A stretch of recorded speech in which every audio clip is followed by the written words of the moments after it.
guys ever actually eaten from that bag of peanuts that's been in that corner the whole time? That is such a great fact. Get excited. not the same bag of peanuts at all. That is for the birds, and they eat a lot of peanuts. That's nice. I've had a long campaign to try and make friends with the crows here. It hasn't gone very well. There was one actually outside as I walked up today. I heard them. Oh, it might be my noisy bastard man who's Yes, come around here right. recently. Demanding peanuts. Hello. Have it you is named time for them? peanuts. And this So is the- some this- progress. Just call There's him just Noisy one Bastard who's Man. really annoying recently, so I know that one. That's what you get. You're trying to make friends with crows. You're going to make friends with the obnoxious ones That's first. true. Hey, what works, works. You've made some pretty good crow calls, though. I've been sitting in my room and you're like, oh, it's a crow outside. And then I just see you putting out peanuts. I'm like, no, that's... If it's coming from roughly ground level, that's probably me. It's the only way to know for sure. Befriend the crows because one day they will rule over us all. Uh-huh. Or they'll bring you pretty stuff. Or that. They like Probably more likely shiny that. things and they It like can be sharing both. shiny things. But yeah, the opposable thumbs is going to be a problem. I'm going to tell you also as an avid bird lover, sometimes that life is very hard when your main hand is also your face. Yeah, I mean, they're in their Stone Age now, so feudalism is really just right around the corner. And welcome back to the Seventh Star to the Right podcast. This is a metadimensional episode. Yes, it In doesn't fact, even get a number. It's the third metadimensional episode. Okay, a different number. So I have it in my notes as metadimensional episode number 3. My bad. I'm sorry. Metadimensional So- episode number 3. Yeah. You Yeah. didn't really start off on a good foot there. Yeah, no, this is the third one we've done. The first Huh. one we just like kind of sat there and discussed amongst ourselves, and then the second one we asked the internet. Wild. I believe you. Okay. Yeah. The first one was probably about 2 years ago at this point. Yeah. You're old. Not us, though. We'll live forever. I'm the second youngest person here. I know, that's why I said it. It's not funny if it's mean. So we did get a couple of people sending in emails to seventhstarpodcast@gmail.com. That's the number 7, THSTAR podcast@gmail.com. I didn't get the other one. If you sent questions to the other one, I told you I wasn't going to get it. I got it. Oh, you got it. Yeah, we're Really? never seeing those. Only Alex will know.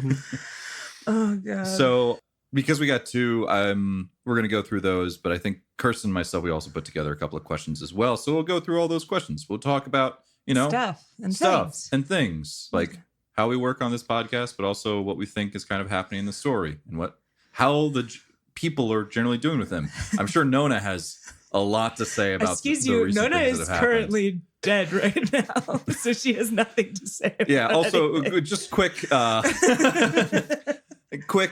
spoiler alert. This will come out, I think, After Nona's death. Yeah, after Nona's death. Permanent. After Kirsten has made a new character. I think it's either 70 or 71. I can't remember which one it is. But this episode will come out alongside of it. So hopefully, if you're up to date and you're not listening to things out of order, we shouldn't have spoiled something for you right there. What I said was a joke. Yes. Nona has just died. That's Sad. basically where we've left off, and that's everything that everyone here knows.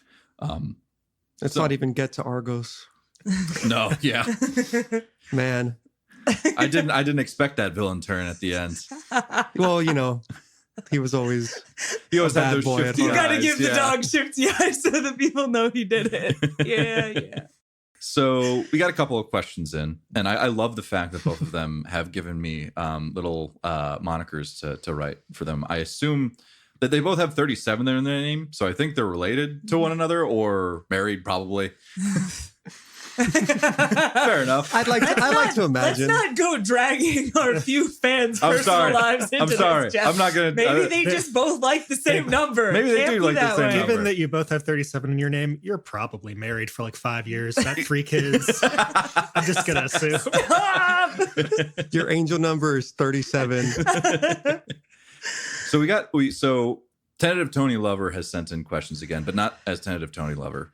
This time as Twerking Torque 37. Again, Jeff, you're ruining the anonymity of the internet. I'm How do you sorry. know? It's not the same 'Cause I- person. I- Just because there's so many T's. Because I looked at the email address. No, but, Jeff. All right. No, you didn't. Okay. Cool. All right. So They sent in several questions and then also several non-questions, which we'll go into, which are just kind of statements that I love them all so much, so I'm going to say them out loud as well. So we'll go right down the list. I've also sent these questions to you guys as well if you want to read along. You at home. Not you at home. You at home have to listen. My least favorite thing, Should hopefully says be the used audio to. podcast listener. You in the car, eyes on the road. Come on. What are you doing? So from Twerking Torque 37, the first question is, I feel like Nona has so much going on that I don't understand. What's her processing power thing? Is that the same as the split focus thing? You don't have the opportunity to use your abilities too so often. That really was fast, Jeff. That was Jeff speaking. That wasn't part of the question. Oh, yes. That last Twerking one. Torque 37, just want to say same. I also know that Nona has a lot going on that I don't understand. I'm incredibly aware of the fact that I'm pretty sure I'm the one who knows this game the least well. Although I've gotten a lot better at it at this point. But yes, so basically, you've probably heard Philip use Micah's effort. Processing power is roughly the robot equivalent of that, although you get it different ways, which I just learned 2 episodes ago. I was sitting there passively leveling up and waiting for that number to go up like, it does in D&D and other places, but it turns out, no, I'm a robot. And so therefore you have to go buy more somewhere.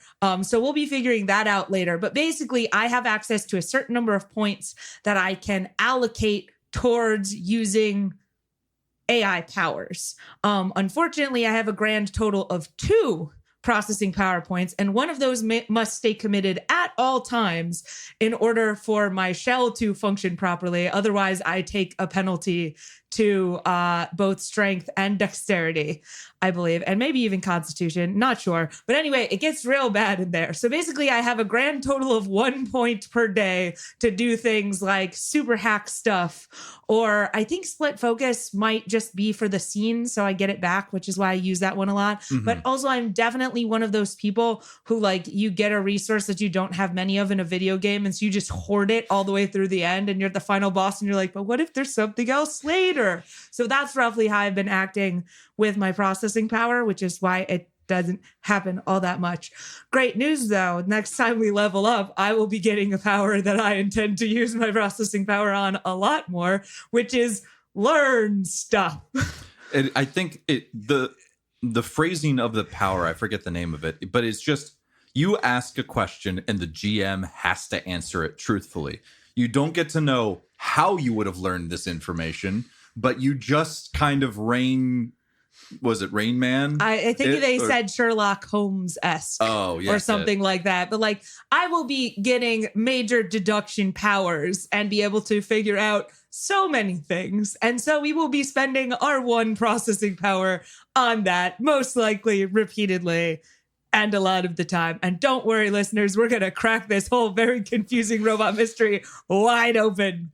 Yeah, there's also several other abilities that are kind of specific to true AI characters. Obviously, they are more their core than they are the shell. So, like, as you were referring to, there's a shell that you have selected, which is a synth, which is basically makes you look like a human. Yeah, I broke it. Yeah, and there's rules around breaking the shell, but not breaking the core, how the core would break under certain circumstances. You can set up a self-destruct sequence, as we've talked about, where if your shell is ever disabled for some reason, your core automatically gets destroyed. So... Yep. You got a whole lot of bits and bobs that only come up when Nona's kind of like in mortal danger. It's true. But yes, so that's what that all is about. And yes, I beg you, hold on and learn with me as we go all of the things robots can do. Yeah, on the whole, I don't think we're very good at explaining the game as part of it. So it's a good system. I'm really enjoying it. General just kind of rule of thumb is if we say effort or system strain or something that sounds bad, it's a number that we have to keep below a certain amount. And it gets reset at various points. But again, we're not very good at explaining the game. Or when we're talking about HP, you want to keep that above a certain point. Yeah, well, One would hope. that point is actually point that was- point is a lot lower than you think it is. The only one that matters is the last one. But yes, also I will take this moment to call out that I was particularly mean because when we started this, I was like, I know nothing about this game. Jeff, I want to be a special snowflake character. Help me custom build something that's roughly like this one character in this TV show that I like a lot. Okay, go. And so we kind of did that together, and I think it turned out well, and I thank Jeff for it, and I'm happy to be playing a robot. It's Data, isn't it? Oh yeah. Yeah, all right. Cool. I just 100%. want to make sure I Oh, I yeah. knew which robot. I was you were gonna referring to. let the people at home guess, but yeah. It's fine. Data. It's Data. So the From next, Star Trek. yes, Yes. from Star Trek. From Star Trek. In case there's more Datas. The bestest boy. From the next More question data. from Twerking Torque is Alex's accent. Mm-hmm. Are there 3 different languages, or is it just a regional thing? And then a follow-up question is, and when/if we meet the rest of his family, Jeff is going to do the same accent, yes? Oh, God. Ideally, yeah, that was the plan. We talked about it at first. I like accents. I find them really fun, and I think that helps to differentiate when Alex is speaking and when I'm speaking, which is not the same. So, yeah, his family, the Canes, are like old money, but I don't have a good received pronunciation or like any kind of British thing. And German, I was just kind of starting to pick up when we started the podcast. So that was the voice that I decided to go for with Alex. And I was honestly expecting a little bit more voice differentiation given that there are no numbers to these stars. So there would be a lot of them. Turns out, no, everybody kind of has their Turns out I'm pretty shit at solid, accents. they're pretty solid common. Like everybody has a really good grip on it. It's just sometimes they're down here. I have 3 voice modes. I have Jeff, I have Bear, and I have Goblin. Goblin. Oh, and I also have Jeff, but in a higher register, pretending to be a little girl. What a coincidence that those are the 3 types. But yes, we actually talked about this. We did meet Alex's family, one family member, actually 2 family members, because we also heard his mother over the radio. Yeah, that's right. And David and I talked about this. The men in the family have that particular accent. Yeah, we can it talk runs about that from- why, but I thought it would It's be genetic. It's only on the Y chromosome. it'd be too difficult for me to do both a woman's voice, but then also the accent at the same time. I need to That's focus on too one many or the things. other. The in-game thing is that Alex was mostly raised around Hunter Kane, his father, Mhm. whereas Winona was mostly in charge of Natalia. So they have their accents, and then Hunter Kane was raised with his family, so his accent is there. And Alex got that one, and Nat does not have it. And the third child is to be determined. And the 2 sides of the family, they rarely spoke. Well, Yep. No? So we'll obviously go into that a little bit more during the actual episodes. Yeah, that. Anyway, and then the next question is: was the number that Micah rolled the number of pies that she ate at the contest? Because if so, wow. I think that's kind of This is Yeah. completely up to me, and I was Yeah. intending it for it to be that amount. Yeah, I think you I- ate like 8 pies. Granted, they were like the individual portion pies. I wasn't thinking like the whole pie pan. I was thinking like one of the smaller ones, but Jeff, still. don't take back the glory now. Oh, okay. Yeah, So full of pie.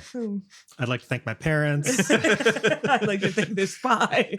shout out to Chef Hyman in the back. Pieman. And number 4, are there other sentient species beside Ursum Torque AI and humans? And this is a question really just for me.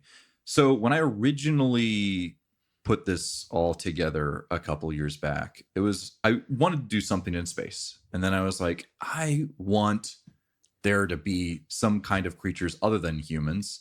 Because Stars Without Number can be played kind of just, it's the human empire that kind of expanded. They have some modules that kind of say like, if you wanted to create like other things, this is how you would kind of do it. So off of that, I created like the Ursum and the Torque. the intention is that there could be way more out there. I think the biggest thing is the folks that we were following around, Nona, Micah, and Alex, they actually wouldn't know. The area of space that they're currently in, I think we've called it the Tiger Head cluster. I think we've called that before. There are other clusters out there, groups of systems that are closer together that only require a level 1 spike drive to get in between. But to get to the Tiger Head cluster and any of the other clusters requires at least a level 2 spike drive, which is not something that the team has come across. So information and knowledge of what is outside of the cluster of systems that you guys currently are in is really sparse. So there could be. And I will say I enjoy creating weird things to show off, and then also weird voices to go with them. So except only 3 of them. So if the Phoenix fam ever goes past and outside of the Tiger Head cluster, I am intending to create more. But right now there's nothing hugely planned. I have some ideas and thoughts based off of comments that the players have sometimes made at the table, particularly ones that are like, I want ones that are not anthropomorphic. Like, yeah, that's fine, but it's also a lot easier to think about how everyone having 2 legs and 2 arms kind of works in a society. Jeff, I want one that's gaseous, please. Oh no, that could be so many weird things. Gaseous aliens. Like humans breathing in the gaseous aliens, and then something It's weird's a crime happening punishable there. by death. Yes. Yes, of course. You have to hold your in. breath around them. I really want one that has like spider legs and like zoomable eyes. I think hate that'd be you so really much. cool. If Have there was... I got good news for you? But yeah, I the do side want to. quests that never were. I do want to add in more, but in this part of the sector, there's really most Ursum humans and Torques. In True AI as well, but True AI, We're most all people- in hiding. most people don't even know that True AI even exists. One of us is a space station. Yeah. Moving on to the next question. Are there visual representations of your characters somewhere? And in parentheses, I guess the natural corollary to this question is, if yes, whether we could somehow see them, but I hesitate to disrupt the purity of the audio medium, so I don't want to outright ask for that. So the only, yes, we do. The only, I think we've talked about this way, way, way back. I think it was the first time we actually used those pawns. We haven't really talked about them afterwards. Was before, I think, the warehouse fight with Rock Angel, Chris. It's Yes, catching on. I used his name. And so we have Hero Forge kind of portraits of them. I have your email, so I will send them to you directly in response to this. So you can look and see behold what our imagination has wrought. If anyone else wants to know it, send an email and I'll get back to you. We don't have Twitter, No. nor a subreddit, and I don't really necessarily intend on getting one.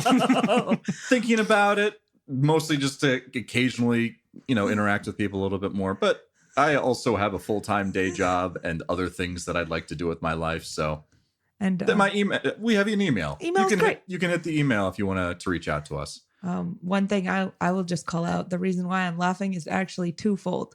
One of them is because we definitely did buy these minis a long time ago, and then Jeff and myself were like, we're gonna paint them. Guess what we have not done? Well, yeah. It's been a bit. We've been very busy, but it is very funny that we started practicing. Yeah, we were practicing on different minis, and we didn't even get that far on the different minis.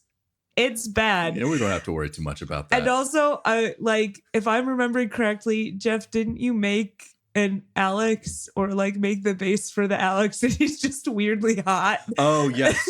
So I think that's a pretty accurate description. That is a funny story because, it was the Hero Forge was doing some sort of, series. And I was like, I want to get a thing for all of us because like I'm enjoying doing this with you guys and this seems like a fun little thing to do. And so I was like, hey guys, what would your characters look like in Hero Forge? And I was playing around with it a little bit. And I think, David, you were a little slow on the uptake or something like that. I was like, here's what I would think kind of like Alex looks like. And what I put together, he had just this He's got a smolder. smolder, and we don't know why. Jeff sent me the file, and I tweaked with it a little bit. I'm like, I can't make him not hot. It's not possible. I think we brought it back just a little bit. He's not as hot, but he's still more hot than you would expect Alex to be. You know what? Good for him. Yeah, it's great. I mean, he's got that good bloodline and whatnot. I don't know. He doesn't have the broken nose that I think you have. That's very important. Yeah. Yeah. I think it's pretty accurate that like he probably is like a good looking dude. But then he's just been like fucked up by stuff. Like he needs like a broken nose. He needs like the weird, like kind of greasy hair. He has like a ton of scars just like randomly. Yeah, that's all correct. We should be taking notes on this for when we definitely paint these. Absolutely. Any minute now. Any minute now. Here we go. It's going to happen.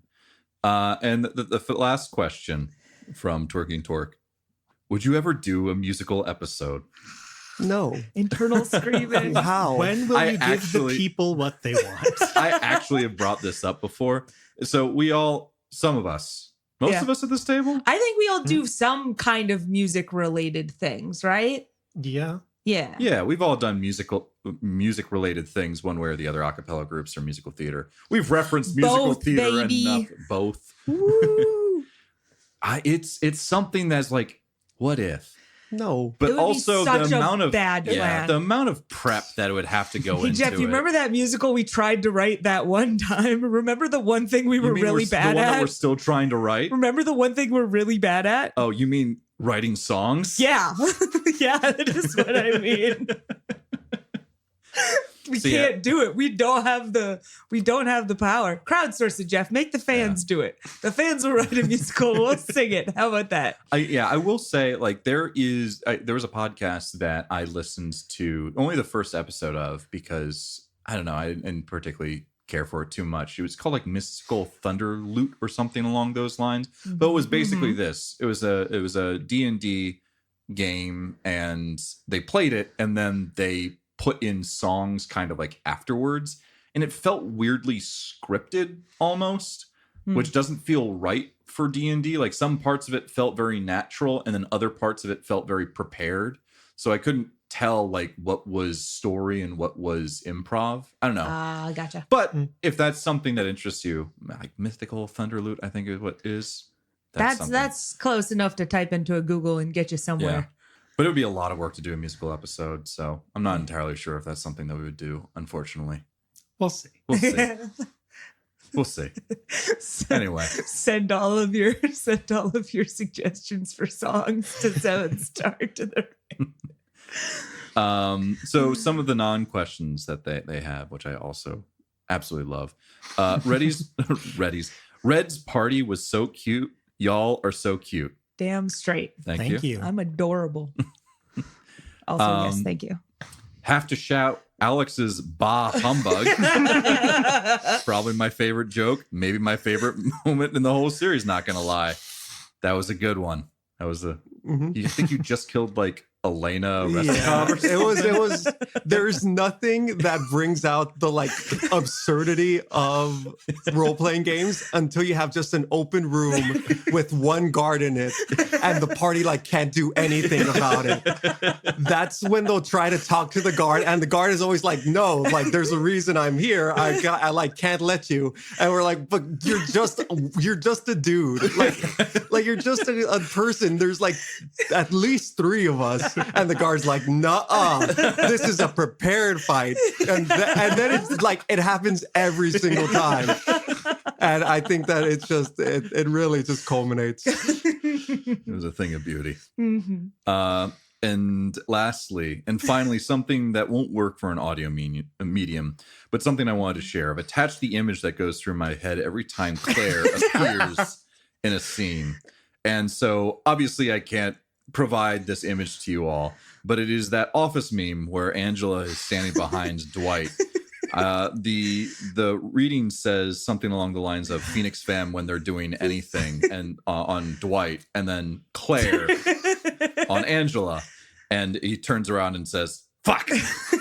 Good, because Yeah, I'm pretty sure that's what we were referencing explicitly. Every single time. Exactly So what goes take through our that heads, not too. working for an audio medium. We got it. In fact, a thing you won't see, but most people, when they in fact do that, do the arm gesture as well.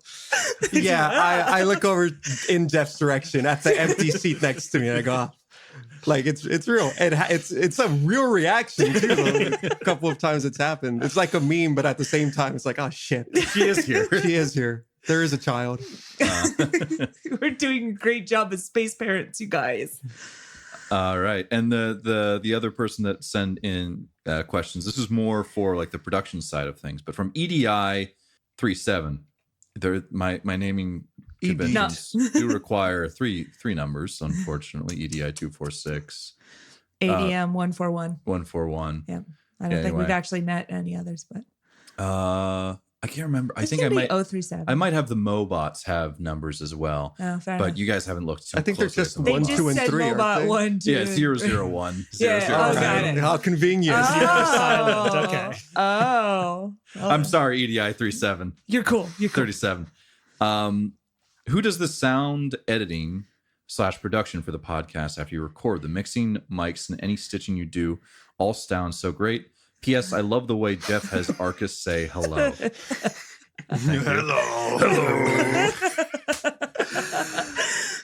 Drunk Cookie Monster. Yeah, So, Philip, do you want to take this Yeah, one? yeah. The recording and the mixing are me. We have my recording equipment that we use, and then I do the mixing and general production. I do some spot editing that comes up that I just noticed in the course of recording, and then Jeff goes through with the fine-tooth comb and cleans everything up before we send it all out. Yeah, I try. The things that I tend to remove are people stumbling over lines and having to retake them, particularly me, because I'm the only one reading from a script. You also talk a lot. I also do talk a lot. Wow, that sounded a lot more aggressive than I meant it. My apologies. I mean, I do. I'm the one describing all the scene. I'm the one playing all the NPCs. I that's take out you? those. I take out the most of the time when I can, when they're big and mess with the whole flow of things. I cut out long periods of silence. When you guys are all like rolling for initiative, I cut that down a shit ton. It's oftentimes like closer to like 15 seconds, and I have it go down to like 2 or 3 Mhm. because it's not fun just listening to on air. I don't know if that even was picked up on the camera. It's camera. What am I doing? Here we can do some Foley. We can do some Foley. We'll do some forward Dice noise. Riding noise. Dice riding noises. horses in the rain. But yeah, I go through and clean up that. Depending on how busy of a week I have, I do better or worse jobs. So it's not a high level of quality, but I'm not getting paid for it. So this is something that I'm doing for fun. Passion project. And sometimes we feel more passionate than other weeks. You know? Deal with it. That's how it works. So yeah, thank you for sending in those questions, EDI 37 and Twerking Torque 37. All right, and now we have Kirsten, who has prepared 11 questions for us. You asked me to send you questions. I have. You were offering to send questions. You begged. I begged. I begged you all to send questions. Only I Kirsten think sent me David was saying questions. I begged, actually. No, Jeff. I begged. begged. Fair enough. And only Kirsten sent me in questions, so that's where the I'm friendship the really lies. favorite. There you go. I have a couple that we can wrap up with, but so Kirsten, you have 2 Categories. categories of Yes, I do. questions. Let's bounce between them. Cool. Do you want me to ask them? Yeah, because you're the one, Okay. Who wrote them? 1 second. I think that makes the most sense. All right. Well, it looks like there's 6 in one category and 5 in the other. So maybe start with the I one will with 6. Start with the one with 6. Okay, this is for the players, and this one specifically does not include Jeff because this would be a dumb thing to ask Jeff. What's the part of this past arc sort of story that took you the most by surprise? Maybe Granted, we sort of have averted catastrophe, but I thought that Tara was going to be a little more murdery. I think that surprised me. I thought she was pretty murdery. Like, that's fair. I don't know. Somehow I thought it'd be worse. That's not that sounds like it's some kind of criticism. It's really not. I think though, just like it was a very, yeah. I mean, I don't know. It was a very well done, very ominous, like walking into the devil's den thing. Oh, And it's just like, oh yeah, she'll just talk to us. I mean, she wants to kill us too. It's just like, oh, hi there. It was definitely a secondary goal of hers. She was very much like, oh, some people have come. I guess I'll have to murder them. But that's so low down on the to-do list. He's got It's a so many P3, better folks. things We're to never do. getting to it. Let's be honest with ourselves. Yeah, no. I mean, she was very intimidating, definitely, with her creatures. But yeah, she has better stuff to do than to focus on us. Mm-hmm. Yeah, I don't think that there's a specific moment that I can think of. I have really enjoyed this whole arc. And if anything, I thought that you, Jeff, have done a really good job with kind of the act structure of it, where it was very much like, you know, it felt very like building on top of what we had done since we got to Fistos, where it's like, you know, we got there and then we did the Whitcliffe invasion, which set up the AI. And it just felt like a really good kind of like storyline through the entirety of the arc, going back to like, you know, the black boxes that were around and then kind of the reveal of the AI as the big bad, kind of like the Demon Lord, Demon King, Dragon Quest thing. Mm-hmm. So yeah, no, I just thought that it's a good storyline, a good arc. Well, thank you. Yeah, definitely. As for myself personally, I got really irrationally mad about the fact that the person in Wycliffe was a person and not an AI. That was like a big surprise for me. And it was funny because like it was definitely like mad on Nona's behalf. I'm like, what do you mean you're just a guy? What is this? I hate it. This is supposed to be an AI controlling people. It's not that. And then it was fine because then it wasn't. And then it was a actually dude that. disguised as a dude and disguised as another dude. So it's fine. Yeah, all right. And then the corollary is for Jeff, the GM. What is the biggest surprise you've encountered while GMing so far? And you can stick to this arc if you want to, or if there's like a big one that just sticks out across all time, because I don't know if anybody's actually asked you this before. Yeah. So the one for this arc, I know exactly what it is. I think I have a guess. Yeah, it's because it was very clear I didn't know what the hell you guys were doing. It was so I think Celine Firefang was telling you guys, oh, as soon as like the whole fight between Arcus and Pycleides happened, Barry left. Like he's gone. He knows that like Barry was the person in Snow White that was supposed to kill Snow White, the huntsman or whatever. Exactly. Barry was Arcus's huntsman. Like he was supposed to kill Arcus and he didn't. So he left. And then you guys are like, oh no, Barry, he's in trouble. We must find him now. Where I was more intending to just have him show up a little bit later or have it to be a little bit interesting, like a cat and mouse game between Pycleides trying to find Barry and you guys, you know. That didn't necessarily work out because you guys were like, we have to find him right now. You rolled well enough. I'm like, I feel like I can't stop you from doing it. And so he's just hanging out and you guys find him and like, you're in mortal danger. And he's like, I know, I'm trying to leave. And you're like, but no, why don't you come back though? And he's like, okay. So that was definitely, that was one that I just needed to figure out like, okay, what does this character want to do? What is he trying to do? And so, you know, I think there was a scene with him and Arcus kind of like arguing about leaving or not leaving. I don't think anything really came of it. I think Alex was the only one who overheard and was like, huh, that's a thing. And then kept going. But yeah, I tried to make it staying, you know, mean a little bit something, but that was definitely a surprise for me because I was intending him to just kind of be like, this is a thing that's happened and he might come back later. It's a very funny side note how much we as characters are very much mind your own business and how much harder that makes it for you to tell a story.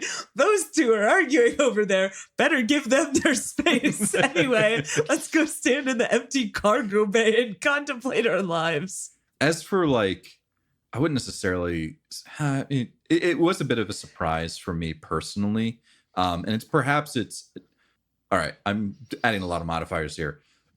Scaling of combats is a lot harder than I thought it was going to be. Obviously, Stars Without Number is a different system than D&D, which already has like a bunch of things kind of put together with like CR, at least trying to keep people like, you don't want to just utterly stomp people. And I know that the person who wrote Stars Without Number kind of says, don't dumb down the threats or like make the threats higher than what they normally would be. Try and have them be as, as standard as they would be, kind of. And I find myself sometimes throwing that out the window because I want challenging fights, but at the same time, I don't want fights that if you guys think you can win, be ones that you absolutely can't, because those characters would know that they couldn't win those fights. Yes, we do not suffer from overconfidence. I'll say that much. And so I've been playing around with that a little bit. I think I've hit a pretty good groove with this past fight. I felt like it was dangerous and scary in the right ways, but didn't feel overwhelmingly so. I loved the legendary actions thing and the fact that it was like tied to something in the room. That was amazing. Yeah. So I would say like balancing combat and also just kind of like the balancing of not only the combat itself, but balancing, so many things where it's like, I want to tell story. I want to give people character moments. I want like people to shine in different ways, also balancing those moments out because Micah, you've been built a particular way and I want to give you opportunities to show off those abilities. Whereas like Alex and Nona are very clearly not combat focused, but I want to give them ways to shine as well. And so balancing all of that has been something I didn't necessarily anticipate going into this. Anyway. Yeah, no, I thought the last fight went really well too. I enjoyed that a lot. Okay, next question for the players. In what ways has your character grown since the last metadimensional episode? And Jeff, if you want to answer for Claire, feel free to. If not, we can keep moving. Remind us, where were we at the last metadimensional episode? It's been a while. Coming towards Fistos. Orsiame. Yeah, you just left Orsiame. You're maybe heading towards Glazov 5 for the second time. I can't remember if you were going towards there or leaving Glazov 5. It was one of the two. But right around there. Yeah. Yeah, I think that Micah has definitely had some more bonding, I think, with members of the group. Obviously, Alex and Micah had some, I guess, drama come up. I think that ultimately that was good for their relationship, but take a while to get through. There was something from way back the first time on Glazov 5, which I think has evolved a bit in Micah's way of sort of seeing the world, which has a lot to do with kind of her own backstory with psychics and dealing with the oppression on Orsiame. And actually, I can't quite remember if this was said on air or not, but I know like we've talked about it a little bit off air, which was sort of this moment of clicking with when we were first meeting Quinn, where Micah was like, oh, this is like I can relate this to my own experience of, like people hunting something they don't understand, they think is dangerous. And she kind of, grasped that in that moment. And I feel like with everything that's happened on Fistos, with Nona's reaction to the shattered cores that Lucius Leggett showed us, and everything with Terra, that feeling has grown. And so I think with a lot of Micah's motivation has come out of this whole like psychics are the most important people and we're downtrodden and all of that. And I think her vision on that has broadened in kind of an important way that maybe hasn't been super obvious on air, but I would say that was the biggest thing. I mean, otherwise the going on a date was nice. I don't know if that counts as character development. It most certainly does. Yeah, Micah gets around. Nothing too serious, but yeah, she does. Hell yeah. Yeah, that's pretty much it, I think. Cool. Yeah, I can go next. I think so I've been playing Nona very sort of intentionally as I tried to start her off as very much this blank slate and have her kind of react to the world as things happen and like pick up rules and like all of this stuff. And so I think where she's gotten to right now is there's definitely way more bonding happening. Like we had some very good moments of like, hey, we could watch out for each other and like not die together. Yay. So I think in the beginning, again, not made super clear, but Nona left to her own devices, like, would have been fine with maybe letting murderous robots kill the rest of the party if it resulted in good things for her. And now she's less okay with that. And so character development. This seems like good character development. Yeah, I think for Alec, he's still a mess. He's still dealing with a lot of stuff and trying to figure that out. But he's a lot less subconsciously a mess. Like his thoughts are a lot more organized than they were before. Up to pretty much Fistos, the end of Ursiame, Alex really had like 2 modes that he was in, which was outside of a mission and just kind of like dealing with everything, very not confident in pretty much anything that he could actually do. But able to put on like kind of a confident facade while speaking to people, as long as it was not an actual social situation and just kind of like a speech kind of thing. And then inside of a mission where it was very much get this done, don't fuck up the mission, do everything by the book, and make sure that, you know, we get out safely at the other end. Now there is a little bit more bleed in between those 2 things where he has more the kind of like confidence and assertiveness and finishing of the mission is now bleeding over into outside of the mission, where he's a lot less confused, a little bit more focused. And like if you ask him or if he like really starts to think about something, then the old kind of neuroticness and everything comes back. But as long as he's not thinking too deeply about everything, then he's pretty well on top of it. And then during a mission, he's a little more open to pivoting in the moment, and a little bit better at rolling with the punches like he is in conversations that aren't like personal conversations. So I think that Alex is working through a lot of the things that he's been struggling with for a while, even if he hasn't quite realized that he's at that point yet. And like having the big monologue where he went over everything was very cathartic for him and helped him with that. Cool. So yeah, that's where he is. Yeah, I can answer for Claire to some extent. One of the things I want to try and continue to do a little bit more of is have her be a bit more of a character. And I think one of the things, to want things, to do things, not just like follow you guys all around. But I think one of the things that she's very clearly done is dove headfirst into, I need to be able to protect me, which is never something that I've been able to do before by myself, for myself, but also protect the people that I care about. And I think the flip side of that is she has a really, really bad insecurity about losing any of you all. And I think this is going to be quickly apparent in the next episode if Nona comes back. If she doesn't come back, it'll also be very apparent. But Claire is not doing well right now. Like the thought of losing, babe, you're fine. Yeah, but like she still has trauma that she is also working through. Losing close ones, feeling not strong enough to take herself out of situations that were bad for her, and she has clung to you guys for support and is trying to support herself, but she is definitely clingy in that she doesn't necessarily want anything to happen to you all or for you to split. And so like she's not having a great time right now.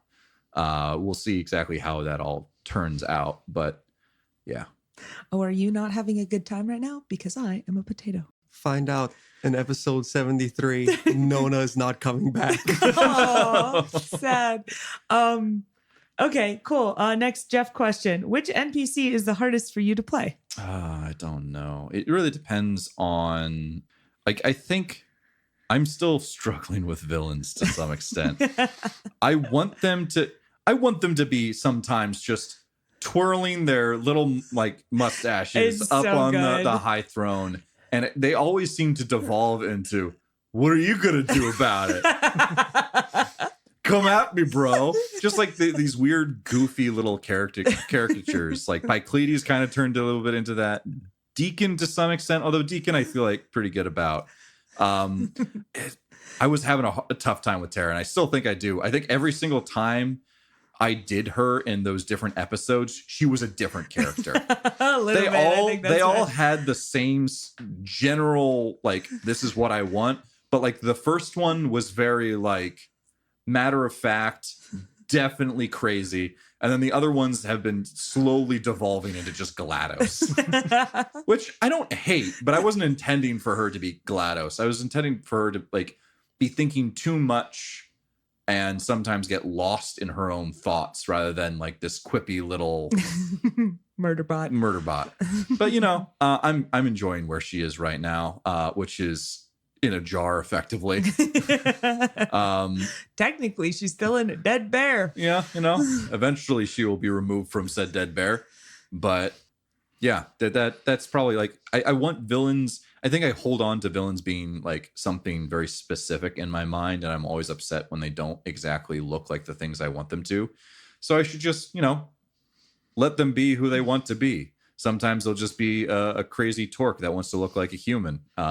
Or sometimes they'll be a true AI that wants to murder everyone just because they want to murder everyone. Same, buddy. Same. So, yeah, I think that's it. Like, that's my answer for that. Cool.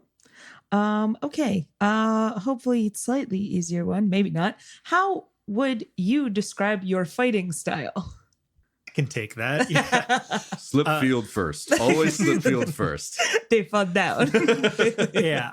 So me as a player, I enjoy when we get to do combats because I like having the bag of tricks and just having lots of different options for kind of what to do to get around a particular situation, which telekinesis lends itself to. For as far as Micah's part, I mean, definitely, she likes to be out in front and, you know, feeling competent and powerful. But also, I think that for her, like, tanking is kind of a love language. She wants to protect people. She wants to get in the face of the horror monster so that it can't, like, effectively shoot or claw at, like, everybody else. So, yeah, I think that's mostly how I/she approach it, is disrupt people and then be in their face first. Yeah, Nona bounces between sort of two modes of fighting. One is stay towards the back and shoot at stuff, and the other one is be in between the bad guys and anybody who's perceived as significantly weaker. It's a very strange thing because I've been thinking about this a lot, and I think Nona has been sort of subconsciously learning that Micah is stronger than her, but definitely also kind of rolled into this with like, oh yeah, I'm amazing. I'm super strong. And that's probably going to change. That attitude is going to be a little bit less. I don't think she would necessarily change anything she did in the fights leading up to this. I think it was incredibly important for her to be in between all of the murder things and Dr. Lucius Leggett, but she almost died that one time. And then she did kind of die the second time, which rude. But yeah. So in general, like, be towards the back and shoot things, but she's also developing. Now she's got a poison knife, and I haven't actually had the chance to use it. But someday, She's gonna stab someone. Someday she's gonna stab someone, and someday, patient, loyal listeners, she is going to bite someone. It is going to happen. I promise you. I'm pretty that. sure we've been talking about this since like episode 2. I could have bit Deacon, but instead I had to do the other thing that was more plot relevant. It was the only moment I've gotten to. That's right. I had to make a choice, Jeff. I lean in to kiss Deacon, but instead I bite Just him. bite him. What are you doing? Oh, sorry, I got confused. Yeah. Exactly. Join us in episode 73. We could only find her teeth. You got to stop making all these promises, or we need to start writing them down. Yeah, so Alex prefers tactical superiority. That's his whole thing. His first instinct drilled into him from a long time ago is very much like establish your kill zones, know your blind spots. Do you have a path of retreat? If you're getting overwhelmed, like find cover. Like he has all of that that's in there. Deep inside, though, Alex is just like a fucking mudslinger, like gremlin fighter. And I'm Like pretty sand in the eyes. he would 100%. He would scratch. He would like do anything that would give him any kind of advantage because he is so like disadvantaged at fighting that like his whole life has been like that. So he fights dirty when it comes down to it. And it's pretty fun how often Alex gets dragged into these like mudslinging fights, like in the holding cell with what's his name, Restikov. Oh yes, Ernst Restikov. Like, you know, just kind of like you falling back in his chair to make distance and like shooting and missing and all of that. And then just now with Tara and when he was just locked in that one room with Nona and like the thing that he stabbed drugs into because it's what he had on hand. Like that's the kind of fighter that he is at heart, behind all of the like actual tactics, which tend to fail or not always go according to plan. Well, we've got 2 out of 3 people who are pro biting, Mike. Yeah. I wouldn't rule it out. That's why I wouldn't rule it out. I will say, so I can answer quickly for Claire because it's pretty methodical what she does. It's like, can I last hit something, or is there something actively like trying to kill one of you all? Also, And it's like that is what she shoots at it with abandon. Just like those things need to die. They are threatening me, and they need to go down. So also sometimes she shoots at it with her mind powers in addition to abandon. and then it crumples into a little pile. She's dead now. Except not dead. She can't kill. She can't kill with that power, but doesn't mean she won't try. Jeff, what is the easiest / hardest part of session prep for you? That is tough because I think it changes based on where we are in an arc. So like the hardest part to begin with is like finding that bit of inspiration, especially when you guys are going to somewhere new. So I like look at the planet tags and say, okay, with these planet tags, like what kind of thing can we kind of shape? Where are the characters at right now? And trying to like put something together. And then once we have it together, it's populating the story so it makes sense. I don't love creating a bunch of NPCs. It might seem like you go to meet so-and-so and I don't give them a name. I don't describe them. Like anytime I describe someone, that is someone that I specifically put into the story for you to interact with. And I feel like I could do that a little bit more so it feels like the world's a little bit more alive. But each one of those, it takes so much mental effort for me to put those things together. Maybe I should just do more cardboard cutout kinds of people. I don't know. But it's then populating the thing with like places, locations within locations. Like Nova Voxis, it is kind of just an amorphous blob. Like there's kind of like the outer ring, but then there's a bunch of these different levels. There's the core which you visit, there's Leggett's lab, there's the pressure barrel. But outside of that, you guys haven't really been able to interact with much else within the city itself. And this is supposed to be like a massive structure, something that like hundreds of thousands of people are living within. And sometimes it doesn't necessarily feel like that. So that's probably like the part of session prep. Like how much do I need to prep to make the world that you're living in feel alive without quitting my job and doing this full time to get absolutely no pay? And so it's like balancing that. I really enjoy homebrewing dungeons, but also I find it takes forever for me to put something together that's both interesting and fun. And so maybe I'll start pulling a little bit more from existing sources there. But yeah, I'm trying to figure out how to work smarter and not harder. I think that's the hardest thing that I'm trying to figure out how to do. All right, I think we're running a little bit low on the time, and I want to get to 2 of my questions. So, Kirsten. Yes. Pick one from either category or one from both if you want. And we can do those and then we'll wrap up with mine. How's that sound? Okay, sure. Just really fast for character players. What's your favorite moment from the past arc? Being on Festos, I'll just count that as the whole arc. While they think, I'll go first because I thought of this question. It's because I specifically wanted to call out the entire approach into like the Terra lair. Like we knew exactly where we were going, and like, you know, we still got at the thing, and it was like the obsidian mausoleum, and it's very pointy and it's very spooky looking. And we're like, And then the doors. I love the doors. I thought they were going to be a puzzle. And then by the time we got through the second one with no puzzles, I'm like, it is for the ambiance. And it was very good ambiance. I think like recognizing sort of the inspiration from that whole like, how do we communicate to the future that there's no good things here when designing like nuclear waste dump sites? Like, loved it. Absolutely loved that moment. And it didn't hurt that we were being pursued by an absolutely terrifying individual who you cannot blow up or kill in any way. Yeah, I mean, I enjoyed two distinct things with Deacon very much. I mean, the whole sort of like cinematic thing that sort of happened outside where Micah got to do a cool thing that was fun of redirecting the bullet, but also just when he showed up at Terra's old core, also that it felt very cinematic to me of him like walking through the door and we're locked in and we just see him there and he's like half melted off. I thought that it looked very cool in my head, so I liked that. It was kind of reminiscent of not to toot my own horn. I'm just thinking of like the thing that Amelia evokes a memory is like the first time you see a Big Daddy in BioShock, where you come across like this window pane and you just see this thing burst through and absolutely demolish someone.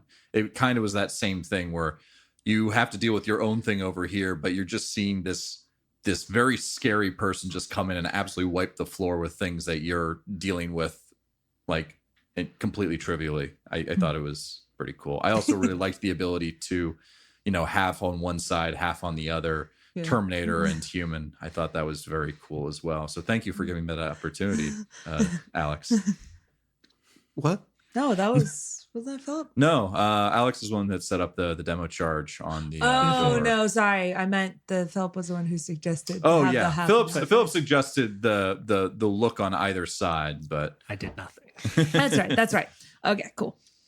Yeah, I think I do agree that last bit from Deacon taking the shot to the Pycleides fight, I thought was very well paced and felt very story, like it was really driving forward. Is kind of what I keep going back to. The pace felt really good on it.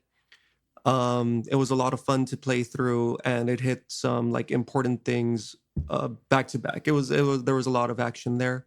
Yeah, I also have enjoyed just kind of all of the role playing pretty much in Fistos. I think that there's a good cast of characters that to play off of there, with Red and Volker and Dr. Leggett and everybody that we speak to. I think that there's been just kind of a good rapport there. So I've really enjoyed all of that too. Yeah. That's awesome. I think I can answer this one as well. Sure. So like one, it was the second time I got to knock someone down in this, which made me feel like, yes, I've made you feel the fear of death once more. Because I've only ever done that to Alex, I think, in like the Sporin colony. But just that moment of Terra very clearly have knowing nowhere else to go and talking with Nona and Nona being like, it doesn't have to be like this. And she's kind of going like, yes, it does. Destroying Nona and then getting gunned down herself. There was something kind of poetic about it that I think really, I don't know. I liked how it ended up. I was very happy with how that fight ended up. I agree with that a lot. And she's going to get an earful when I get up. Oh, yeah. There's just the fact that you're carrying around this insanely intelligent, but also completely insane true AI that you just are going to keep around. Yeah. There's so many things I can do. I know, right? It's good. We're going to have such a fun time. All right, really fast. Jeff, any lessons you've learned that you'd like to share with fellow GMs in general, or specifically Stars Without Number GMs? Because I know that community is a little bit smaller. Shout out. Yeah, I think the biggest thing is, and I think almost every single DM says this, it's work smarter, not harder.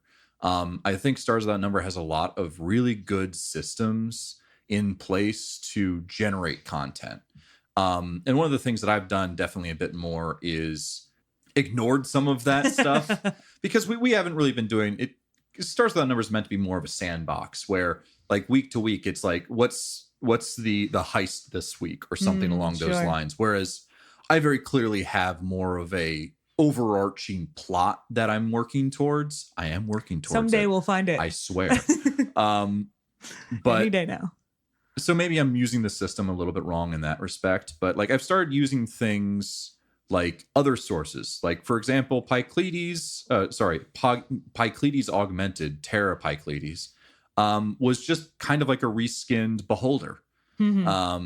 Like a lot of Terra's ideas and the way like she's extremely paranoid and like the beams, kind of like the different eye stalks. So like just starting to reskin from other places and just taking that content a little bit more, using ChatGPT actually like a couple of times to like say, hey, ChatGPT, I'm trying to build a dungeon right now that's kind of like where a megalomaniacal AI is living. What kind of rooms would exist in that? And just using it as kind of like an idea creator, not taking it rote because Jeff, are you making the robots do your job for you? Oh, absolutely.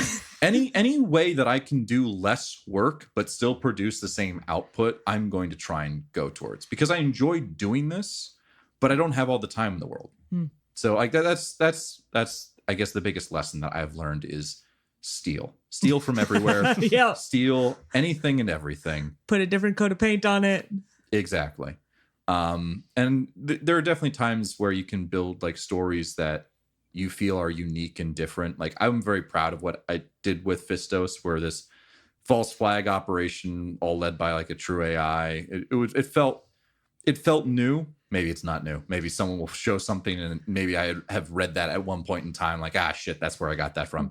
Anyway, but steal. Be happy with the things that you create, but definitely steal to make things easier on you, or at least as much as you feel comfortable doing and still enjoying, DMing. So what you're saying, just to sum up, is steal somebody else's stuff, paint flames on the side of it, call it your own now.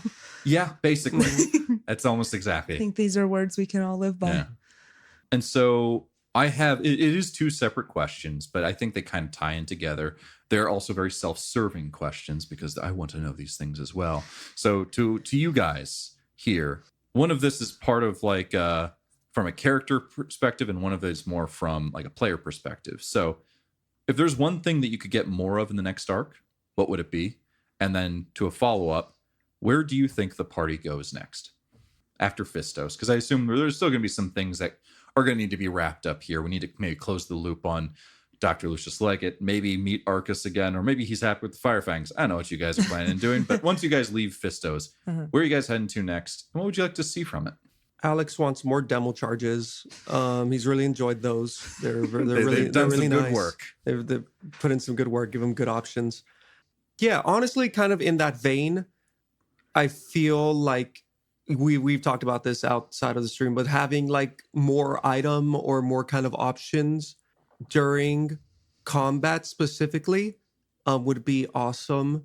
So like those demo charges, or really whatever you can think of, even if they are like consumable items, as opposed to like a permanent upgrade, would be a lot of fun for me specifically. Yeah. One thing that I've definitely been looking into, and maybe slight spoilers, but you don't know what's going to be. So, I'm looking into like reskinning just some D&D magical items, just to give you guys some, because magical items, technology that you don't understand. Same difference. The same difference. So, maybe portable hole, maybe bag of holding. I don't know. Some weird shit that I can give you guys to do something with.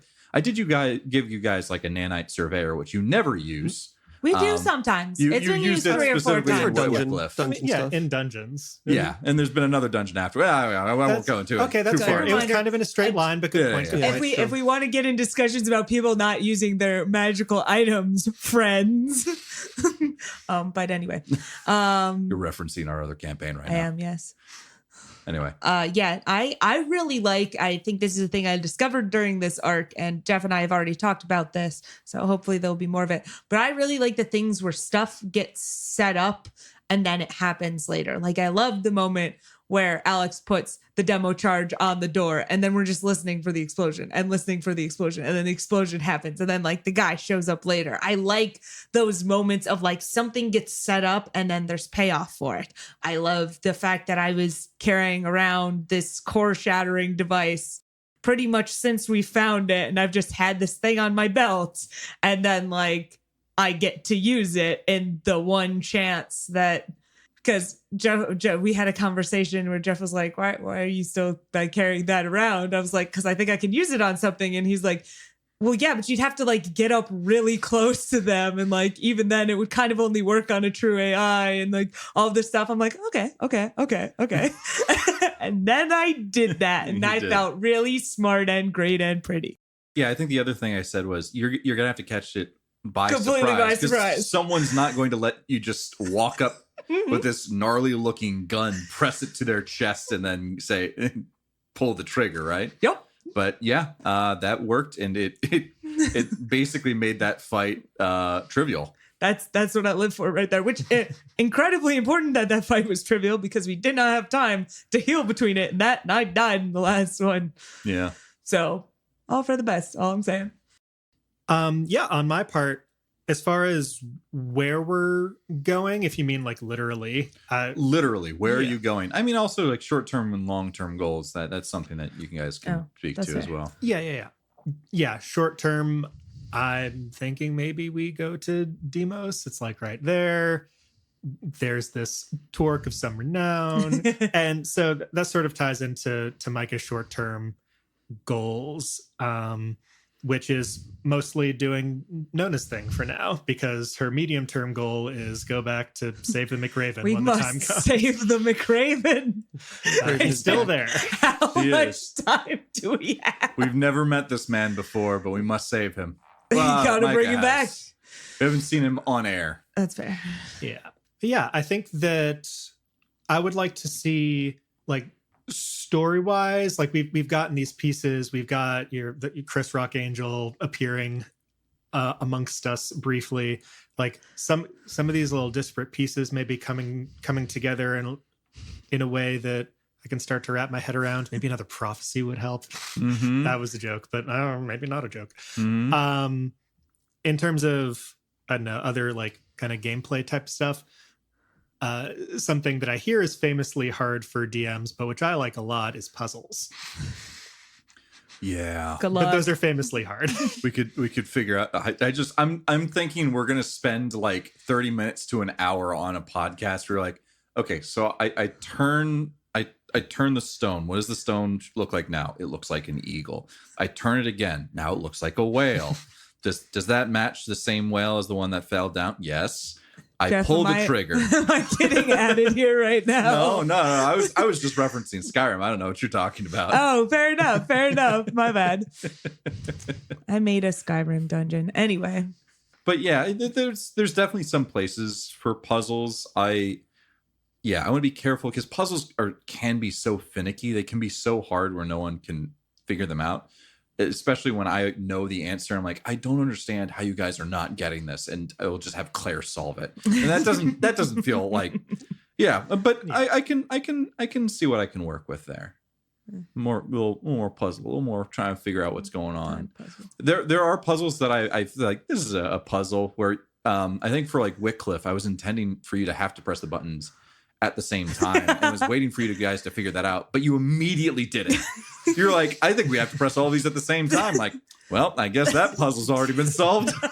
It was the gravitas of the room, Jeff. Well, actually, both the gravitas of the room and what struck me was that there was also 3 siblings. Mm-hmm. So I was like, the 3 all have to pull the thing at the same time. Yeah.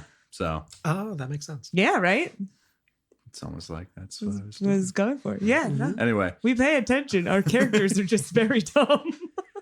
so Demos and maybe Yeah, I heading think up. definitely Demos. Tricks. If Nona's allowed to drive for a while in the more metaphorical sense as opposed to the literal sense, like she always does.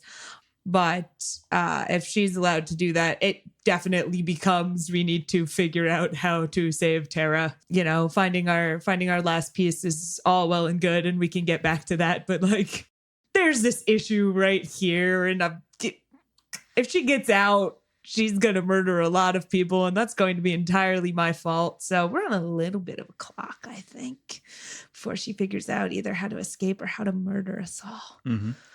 Yeah, probably a pit stop at Glazov 5 on the way too to report, mission success, get payment, See, check in with people. that's what I was thinking, but I think we were talking about this, and in order to do right, we're currently in the system where Yeah, Demos We can is. figure it out. Fair enough. You're in Panipola Yeah. right now. I mean, we could go back to Glazov 5. and that'd be the Magalka system. Yeah. There are 4 systems you guys know. There's Medinar. Panipola, Yeah. Yeah. and then there's Punyavata. Yep. And then there's Medinar and and Magalka. Magalka, and I always get them confused. There's the ones with Gal and Glazov 5. There's the ones with Cass, Orisiame, and Genus. There's the one with Thapolo.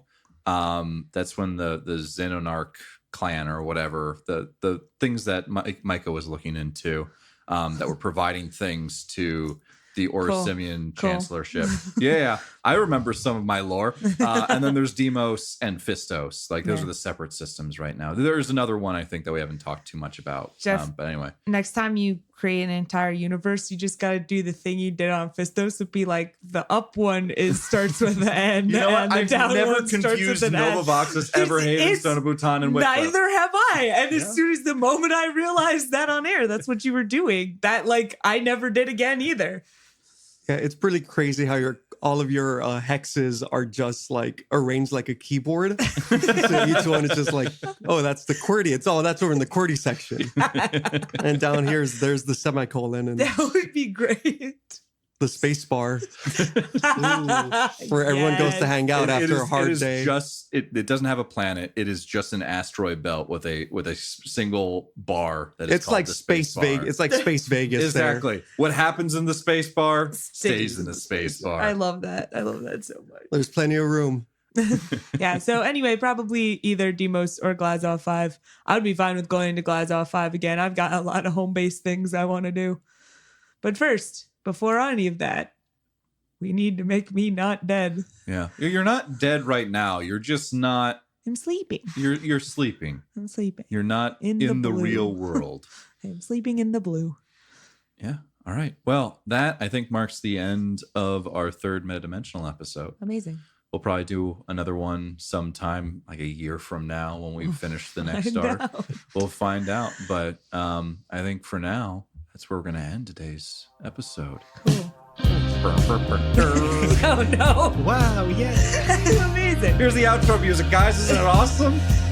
Look at us go So good. as we fade into the dulcet. Wasted away. Anyway. Stop before we owe people royalties. Yeah. See you guys. Lost daughter in space.